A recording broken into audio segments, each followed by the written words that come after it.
Acérquese y pida sus ricos tamales oaxaqueños. ¿Quién dijo que la historia de México no podía contarse de forma entretenida? 365 días para conocer la historia de México.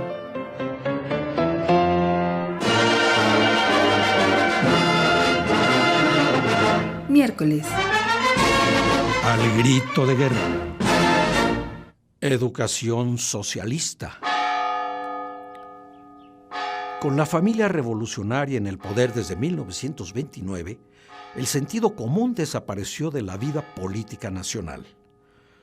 La guerra cristera y sus 70,000 víctimas no había dejado ninguna enseñanza entre la clase política del Partido Nacional Revolucionario y en poco tiempo, con bombos y platillos, anunciaron a la República otra gran reforma para la nación, que sin llegar a los excesos de la cristiada, desató nuevamente las pasiones sociales.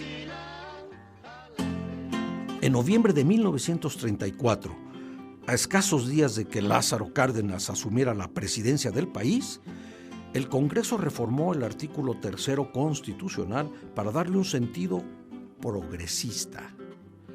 La educación que imparte el Estado será socialista y además de excluir toda doctrina religiosa, combatirá el fanatismo y los prejuicios, para lo cual la escuela organizará sus enseñanzas y actividades en forma que permita crear en la juventud un concepto racional y exacto del universo y de la vida social.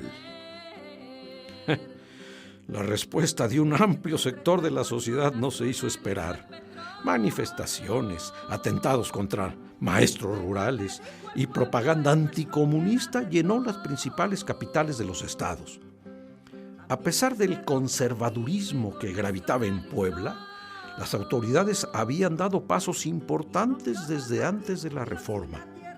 En octubre de 1934 fue clausurado el Colegio Teresiano y sus instalaciones quedaron acondicionadas para que a partir del 1 de marzo de 1935 iniciara sus funciones la Escuela Secundaria Socialista Venustiano Carranza, primera en su tipo en el estado.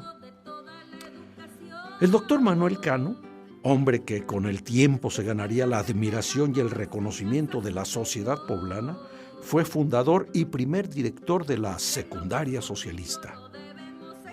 Durante su gestión le tocó bailar con la más fea y tuvo que resistir el embate de una sociedad enardecida que, azuzada por los miembros de la reaccionaria ACJM, es decir, de la Asociación Católica de la Juventud Mexicana, y grupos estudiantiles antisocialistas, recurría incluso a la violencia para evitar a la educación planteada por el Estado mexicano y que ésta los condujera hacia el camino de la condenación eterna.